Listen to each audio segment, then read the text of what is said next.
Welcome to ServiceNow Tech Bites, bringing you an inside look at our products. I'm your host, Steve Miller. Today we'll be talking with platform architect Michael Slobodnik and product manager Jake Berman about Flow Designer. It's a Now platform feature that makes it easy to create automated workflows using natural language, no code. We'll be talking about some good use cases, using the IntegrationHub feature for integrating third-party APIs, new features for the Madrid release, and lots more. Stay tuned. So joining us today are Michael Slobodnik and Jake Berman from our Flow Designer team. Jake's here with me in our studio in San Diego, and Michael's joining us remotely all the way from Columbus, Ohio. Welcome to the show, guys. Thank you. Great to be here. Thanks, Steve. Before we get started, let me just ask you guys, Michael, what do you do here at ServiceNow? That is a great question. So I'm an architect on our solution innovation team. So I work on within the solution consulting organization, where I get to work with designers and developers. And whenever one of our customers or prospects has a really unique business challenge that is not something we've typically come across before, I get to pool the resources with my colleagues, like I said, with the designers from the human-centered design aspect, as well as some of the most talented developers, especially when it comes to Service Portal.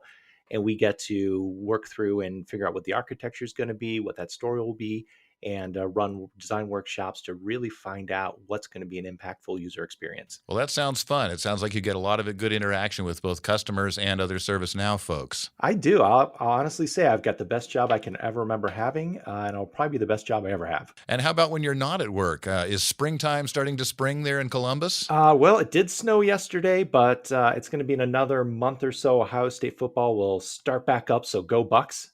And that'll take up some of my time by the time the fall starts. And besides that, it's just getting ready for our knowledge conference that's right around the corner. And how about you, Jake? What do you do here at ServiceNow? Thanks, Steve. So I've been with ServiceNow about 5 years. I actually came from Solution Consulting, the Inspire team, which is a sister team to Michael's.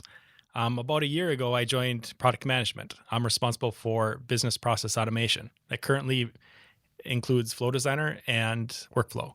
I also own platform notifications. Okay, and how about when you're not here at work? What do you like to do? So I have a wife and 4 kids. They keep me pretty busy. So we stay pretty active, but enjoying San Diego. I actually moved here with the job about a year ago, so just enjoying the sunshine. Okay, where'd you move from? Midwest. So you'll catch the accent, but I'm from Minneapolis.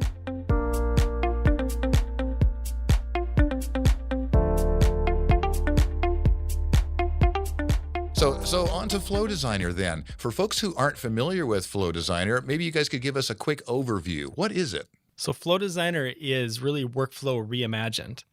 Flow Designer modernizes task automation with codeless natural language. This really is intended to accelerate innovation and lower the barrier of entry for process analysts and IT generalists to do and to automate workflow. This also comes with the idea of producing script. So you can take your script and create a reusable action. Not only does this allow you to reuse things that you build once, use many, it lowers then your technical debt. So things like upgrades, things like deployments can be simplified because now I don't have code sprawl. I've consolidated this all into reusable components and then do it in this very natural language sort of process automation to digitize and automate workflow. Okay. Michael, what's your take on that? Really, the best thing that I've seen about Flow Designer, it is really workflow reimagined. Since it came out in Kingston, it was fairly basic in terms of what it did, and the design of it made it where it was great for the non-type of developers or business analysts, process type of people who don't really have the strong technical background. But now with what's coming out in Madrid, it's just really reaching that maturity where we're now really starting to push the fact that, hey, this is now the direction for the workflow we have for ServiceNow. It's the business logic really behind underneath the hood, so to speak. And it's really exciting to work with because for once, it's amazing to actually build this out and not have to even get to the JavaScript, which is really, really a cool thing that I never would have thought ServiceNow would get to. And so that's the key for Flow Designer, right? Is to allow people to create this stuff using natural language? Exactly. You don't have to be a developer to use it and to use the power of it. Well, we've mentioned both Flow Designer and workflows in general. So there's another feature called Workflow. What's the difference between Flow Designer and Workflow? When would you use one or the other? Well, workflow is ServiceNow's older type of workflow engine itself, and it's been a very powerful engine. It's one of the reasons why ServiceNow has been such a successful type of, I want to say, product and platform. But that being said, it is getting long in the tooth in the sense of we're now looking at better ways of being able to bring workflow to ServiceNow, not just from an engine perspective, but also so that way you don't have to be a developer to build out this logic itself. Workflow has been around and it's still going to be supported. So, it's not going to go away tomorrow or anything. And so, any customers who currently have workflows that are in place, be it for maybe orchestration or just a lot of automation, they're still going to be available. But then also with Flow Designer, the customers will then be able to build out their flows in addition to it to go eventually start to transition over to the newer workflow engine as well. When it comes to really using them, Flow Designer is the direction and what we're now recommending solution consultants, as well as even customers to look at first when it comes to how they're going to build out that logic and flows. There's going to still be a few use cases of having to use the workflow engine. The great thing is with Madrid, that's now fewer and far between. But there's a few things like domain separation and SLA calculation. We're still going to be using workflow. But then Jake even always gives me a little bit insight into some of the roadmap where we're looking to go ahead and even bring out the capabilities that you still need workflow, being able to build those for Flow Designer. Okay, well let me just ask just to make sure I understand. Then, so under the covers, a workflow is a workflow, right? And the workflow feature and Flow Designer are just alternative ways of creating them. Do I have that right? So I'll jump in here, Steve. They're actually two separate engines. So Flow Designer, we've essentially re-engineered the engine, and so the Flow Designer UI is the new natural language, process automation, and we're creating parity with workflow. We have 95 to 98% parity with workflow. There's still a few special use cases, as Michael mentioned, and in our coming releases, actively being developed today, we're closing the gap the entire way. The other few things to note is we're making it performant. So workflow is very strong and it runs very synchronously. It runs in the current thread. Flow Designer traditionally runs asynchronously. While in Madrid, we introduced asynchronous API, which you can call from business rules or other, but we'll make that more native as well. So flow authors can control how the flow executes and in support of high volume use cases, things like event management or IoT, or even as an alternate to business rules altogether. Okay, so those two are going to coexist for a while. Do you expect sort of a migration from workflow over to Flow Designer over the course of time? So you'll see a natural migration. App teams will create out-of-the-box content in Flow Designer as opposed to workflow. So you'll see new customers, new Z-booted instances running flows instead of workflows. Now, that will be a long transition. As customers start using Flow Designer, we're not recommending that they just port everything over. But as they develop new workflows, do that in Flow Designer. And if you're going to make massive changes to existing workflows, consider making the migration. There is no magic migration plan, though. There's a few reasons for that. One, most workflows are script. They're made up of interconnected script steps. And in reality, we've recreated standard actions like updating a record, creating a record, doing task things, doing approvals, all with actions. So now they're codeless. There's no need for script. And so there's no standard transition from script to non-script. And so we're just recommending customers evaluate that as they go do major changes to their existing workflows. And you'll see more and more out-of-the-box content in coming releases. Okay, so basically by having parity between the two and continuing to support the workflow, it gives customers flexibility to do whatever's suited for their business. That's right. Well, a little bit ago, you mentioned APIs, and that's one of the features I wanted to ask about is IntegrationHub. So that's a feature that lets people bring in external instances and third-party APIs and integrate them into their flows like Microsoft Teams and Slack, things like that. Could you guys tell us a little more about that? Yeah, I was going to say, so IntegrationHub, like you just mentioned, It's that type of model that's being used for having those integrations, especially the out-of-box integrations that are being released, which Jake can talk more about from the product management side. But once again, it really ties in with Flow Designer from the aspect of being able to make integrations easier to use. So that way, we're not having to go through and do all this scripting, especially around the connecting a REST API to REST message, which has always been the case, which has always been great in terms of having that flexibility and you know going through and using REST Explorer is also a very powerful piece of billions of integrations as well. But Integration Hub is what brings the ease of those integrations. But in addition to the ease in terms of being able to build out a flow, call over the spoke, if you will, which is those Integration Hub actions, into the flow. The other aspect of it is the fact that it's very modular as well. So when customers need to build their own type of custom integration, they can then build out their custom actions and make those spokes part of integration hubs. That way, they still have the flexibility to make that modular code that would typically be built by the developers, but then those non-technical analysts and process owners are able to then take those pieces, put it into the flows, and then make also reuse those over and over again, depending upon what they need as well. Okay, Jake, what's the take of the product manager on that? So Michael said that very well. I'll just add maybe just a little history. So Flow Designer, our focus was first to support workflows inside of ServiceNow. So in Kingston, we were a viable solution for asynchronous business rules. For London, we essentially support Service Catalog, a viable action plan for Service Catalog.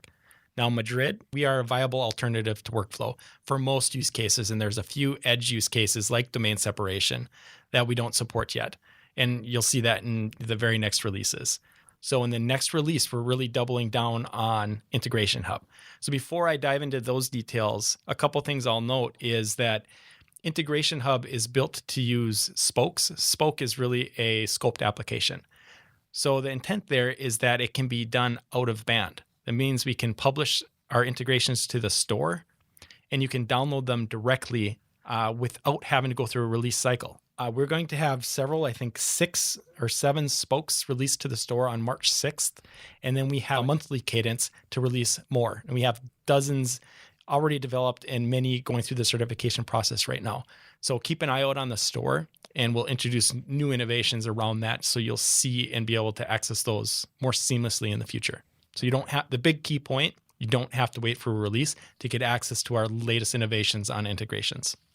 Well, you've already touched on release by release, a timeline of things that you've added. Any more details that either of you would like to add on what is new for Madrid? Yeah, there's a lot of great things for Flow Designer. And as I mentioned before, and Jake had even said, Madrid is really making it where Flow Designer is going to be putting the flow itself in that engine to replace workflow.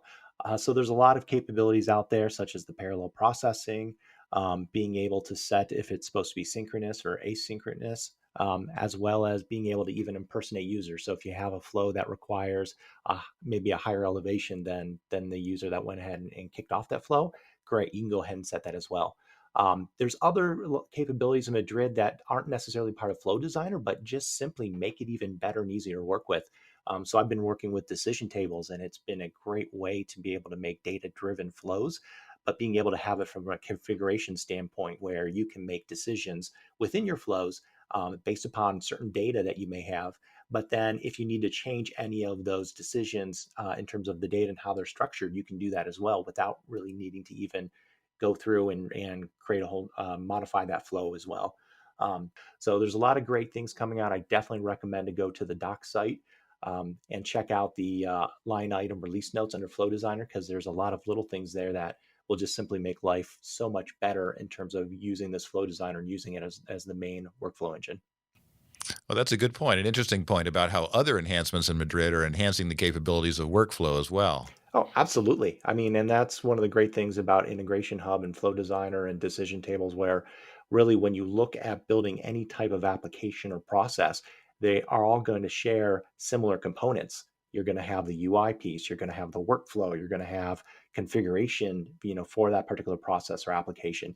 And so as there's enhancements in other parts of ServiceNow, everything else gets better and easier to work with it. Jake, what got something to add to that? Not a lot to add. I mean, again, we tried to close the gap with workflow. So I think Michael mentioned run as, so elevating privileges. Another one that's important is password two. So now you can have encrypted passwords being passed around for sensitive data inside of flows. So prior to that, that was a capability in workflow, but not in Flow Designer. So again, we're closing the gap. So another thing to note, in an upcoming release, we're really doubling down on IntegrationHub, where we're going to support things like data streaming, codeless integrations, things like open API support.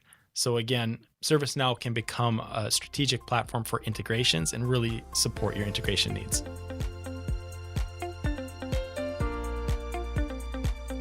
Well, with these capabilities, maybe you guys can tell us some good use cases. What are customers doing with Flow Designer? All right, so in the field, we've really seen the gamut of use cases. So one of the first use cases back in Kingston was asynchronous business rules. One real simple example is when I have a problem, so IT service management, I have a problem, it gets closed, and I have hundreds of related incidents. I need to auto close those. So typically that would require scripting and some logic like a for each item in the related list. That's a few clicks away with no code required inside of Flow Designer. So asynchronous business rule support and that example was auto close incidents related to that problem. We've also seen, as we mentioned, support for service catalog. So we've seen customers actually start using this for catalog action plan. When I submit that iPhone request, have Flow Designer act as the action plan for approvals for setting the stages in procurement or delivery of that particular device or order. So those are some common use cases we've seen in the field. It's also been used for doing custom integrations, so integrations with things like translation services, for example. So using the IntegrationHub capabilities to do an outbound REST call. So again, there's a gamut of use cases and examples from the field, but those were just a couple.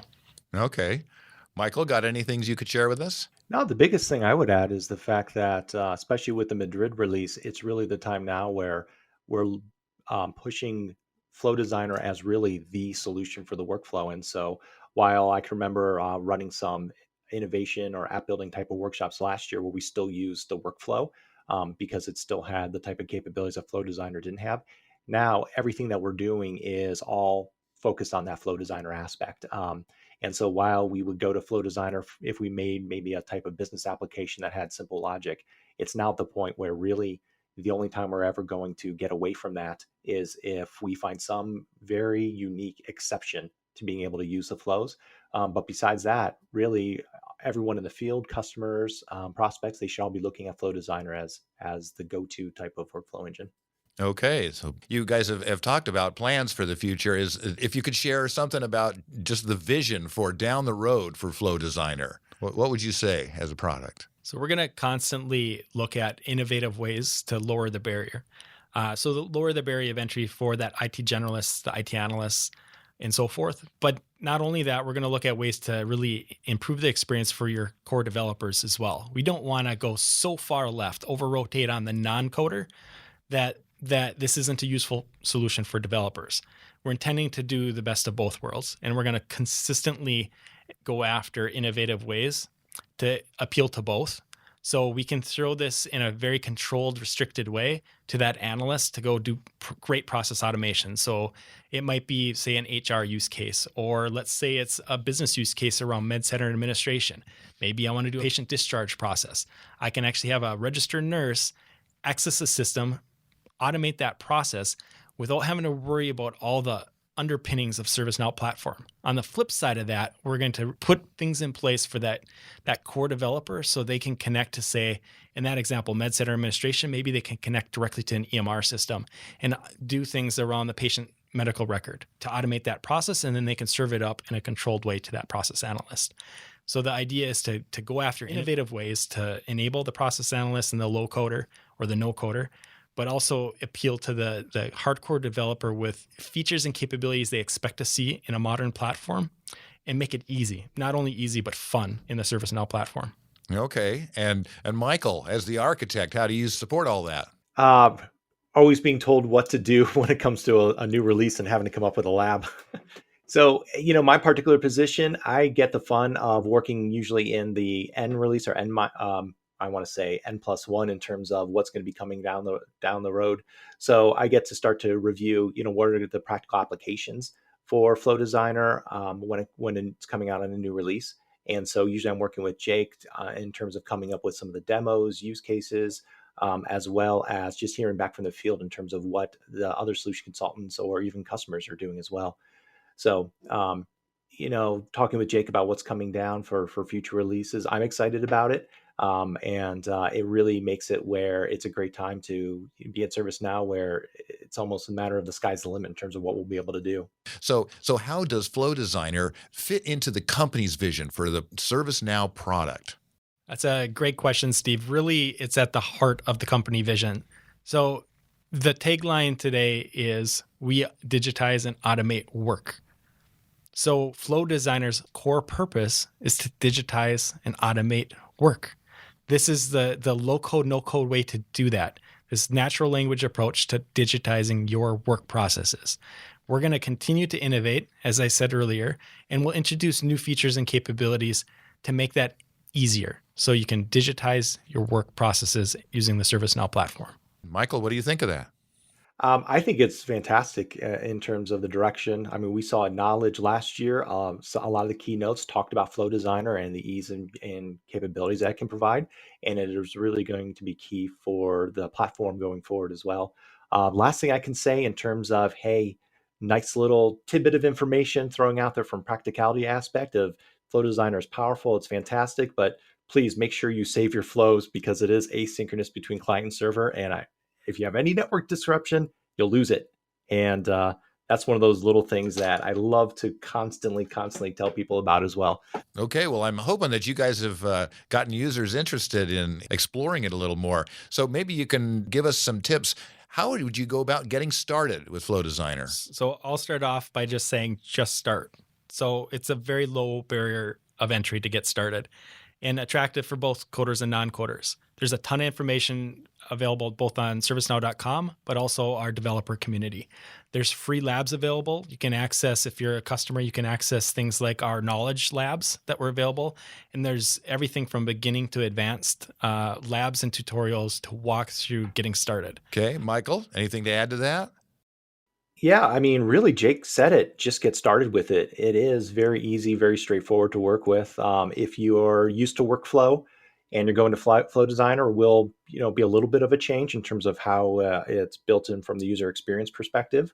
But if you've never really touched workflow at all in ServiceNow, it's going to be very natural to take on. Jake already said some of the past knowledge labs, but also keep your eye on what's coming out for knowledge this May as well, because that's going to be a great time to connect with your developer colleagues and be able to get your hands on the newest and latest and greatest of Flow Designer.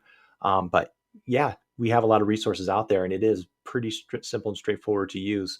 I think most of the advanced type of areas that a lot of the developers get into are more of building out their custom spokes, which that in itself is still very powerful and fairly straightforward to use as well. So, just get started.